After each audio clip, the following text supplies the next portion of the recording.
Alright, hey guys, this is another Assassin's Creed 4 multiplayer options tutorial. This time I will be going over the interface options. The general options, the sound options, they're pretty self-explanatory. I really don't need to go into them. As for the controls, I pretty much covered the ones that cause confusion. Sensitivity is just how sensitive the camera turns, how fast it turns. Invert, if you like inverted. I'm kind of a weird guy, so I have invert on the x-axis for turning the camera. That's just me, though. That's personal preference. Don't copy me if, that's not your thing, of course. But anyways, I'm going to interface settings. Now, some people are confused about a few things, so I will explain it. I'm not going to make a video for each one because that's extremely time-consuming and redundant. So, the target's portrait, as you know, when you play the game, there's a target's portrait in the bottom right. The bottom right. So, you can even see in the picture in the bottom part of the screen, it pretty much shows it to you. A few of these are kind of hard to understand, so I will go more in depth with the ones that are harder. Approach meter is your approach meter. Target's online ID. Target's online ID is pretty much, if you're on PlayStation Network, someone's PSN ID. If you're on Xbox, Xbox Live, and so on. I'm pretty sure you'd figure that out. So in my case, if someone had me as a target, it would be Chrono Paladin. Target's pursuers. This has changed since Assassin's Creed 3. The target's pursuers, they're no longer just these diamond-shaped icons anymore. Now they just tell you the amount of pursuers are after you. It'll be where your target's portrait is, and they'll tell you how many people are pursuing you. One change I have noticed from Assassin's Creed 3 to Assassin's Creed 4 is it's kind of like how in Manhunt, when you play and people are pursuing after you, you can't see how many people are exactly targeting you. And I feel like they should kind of fix that, because the more people are targeting you in Manhunt, the more likely you're probably going to die, because the whole team is probably after you. And you can't see that. You just only know the team is after you. And I hope they fix that later on. And they tell you how many of the pursuers are after you. They don't tell you that in Manhunt. Just a nice piece of short information that some people haven't picked up on. Target's info, it pretty much brightens the portrait when you're in their line of sight. It gets bigger when you're closer. You could turn that off. Compass, that's just the compass. Game mode HUD. The game mode HUD, I'm pretty sure you'd want that on, because that pretty much tells you how many points you have. In a wanted session, it'll show you how your score. If you're playing Wolfpack, it'll show you what segment you're on, and how many points you need to reach the next segment, and so on and so forth. Different game modes have different HUDs, and I'll leave this on so you know which game mode you're playing, and I'll refer back to this in a little bit. The timer just shows you how much time you have left. The ability HUD, it just shows your abilities, what you have equipped, and how long it will take to reload. That's pretty much it.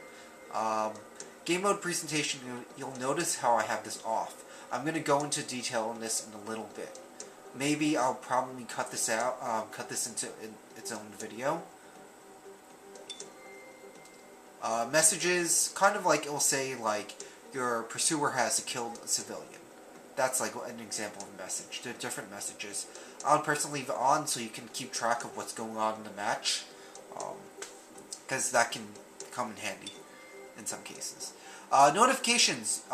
You could turn this on or off depending, because this is only mainly for dares and challenges, and if you really don't care about the the dares or challenges, I would actually turn this off. But I just left this on because I liked to complete the challenges, so I left it on so I could keep track of my progression of it. If anything, challenges can help. Let's say you smoke bomb and you throw a smoke bomb down and you actually manage to get 2 players into a smoke bomb. It'll actually pop up sometimes, your challenge notification, that you've completed a little bit of it. And that could help because maybe you didn't know those 2 players were actually players. You thought they were civilians. But really, in the ad notifications, you can leave it on or off. It doesn't matter. I'm just going into extra detail if you guys really care. Scoring. Okay, so for scoring, if you leave it off, let's say you get a perfect approach kill. You get 400 points, yeah. It usually shows that you got 400 points. But if you leave it off, it doesn't have it. If you leave it on full, it's kind of the classic style from the past installments, which I personally like. It will show you that, let's say you got a hidden kill with a perfect approach, you get 400 perfect approach, and then after that it will show another message pop up. It says ×2 hidden, because in this game hidden is ×2 of your approach. And then it'll just keep listing it, and let's say you got poached after that, and then you get the poached bonus with focus right after that, you know, and it just keeps stacking, and eventually it'll show you the total after it scrolls through all of the messages. That's what full is. I personally like this though, but some people may differ in preference. Total is pretty much, it cuts straight to the point. It takes your approach, it stacks on your focus if you got it, and it stacks on your multiplier, like a hidden kill, your lost streak ×2 multiplier, and it'll throw all in at once and it'll just total up. It cuts straight to the point, especially if you don't like the clutter. If you don't like the clutter at all, then you can turn the scoring off. But I think it would be a good idea to leave the points on so you can see how many points you got from it. Crosshair brightness. I will be showing this in another video with game mode presentation because this video seems like it's actually kind of long. Game mode presentation, pretty much you'll notice that your crosshair is a different, it stands out at different settings. I'm going to show you guys that 0 is not recommended because you can pretty much not see your crosshair. It's like almost non-existent. If anything, non-existent, probably. That's why I like to leave it as 10, so I can always see my crosshair. This setting is for people that think that crosshair and the aiming mechanic kind of is too disruptive, like it obstructs your vision when you're playing the match, or it's too distracting. Yeah. Your death info, when you notice, it's optional, of course. When you die, you can see the score of someone that kills you. You can see if they got a hidden kill off of that or not. If they attempted to get like a very good kill off you, such as a grab kill. If you die and you'll see their score, you can press select and see what they got from it. If they got a hidden, grab, poached, focus, it comes in handy because you can actually analyze that person that killed you, and you can analyze like their playstyle. But you can leave that on or off. Personally, I would leave it on anyways because pretty much the only way to actually see the death info is to press select. Okay, persistence time, I will be going more in depth in my video. When you press select in the middle of the match, you can see the mini scoreboard. Objective text, just like the description says, it displays or hides the text displayed with the artifact assault, domination, and wolfpack objective icons. So, you know, if you're playing artifact assault, it'll show you the objective icons. Well, Actually, it's probably this one.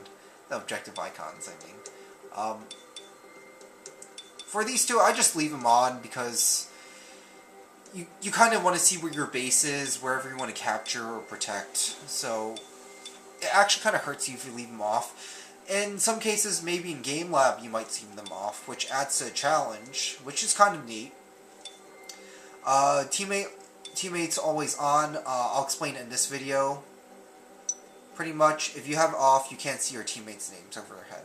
That could be kind of a problem, especially if you're working with a team, unless you want to challenge or if you want to customize a game lab. Teammates' online ID only pops up when you're close to them, close proximity of them. That's if you're far away and you think their names from far away are getting too distracting or something like that. I don't know. I always leave on always so I can always see where my teammates are. Although I can't see exactly how far away they are from me, I can still see their name and what direction they are. So if I'm playing Artifact Assault, I can see, like, if they're close by defending the artifact if I got stunned.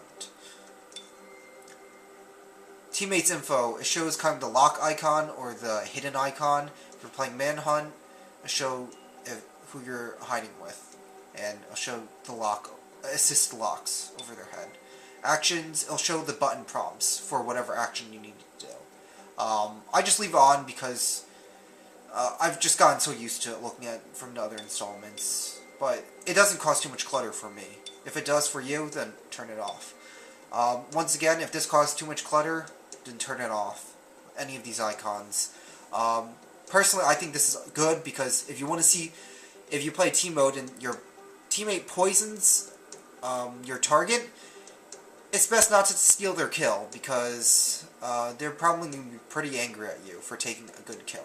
Usually poisons are good kills, not all the time though. And that's pretty much it for the interface settings. I will go more in depth with the ones that I kind of shrugged off because it's something that I should show to you actual real gameplay. Thanks for watching, and keep a lookout for my next video. Bye.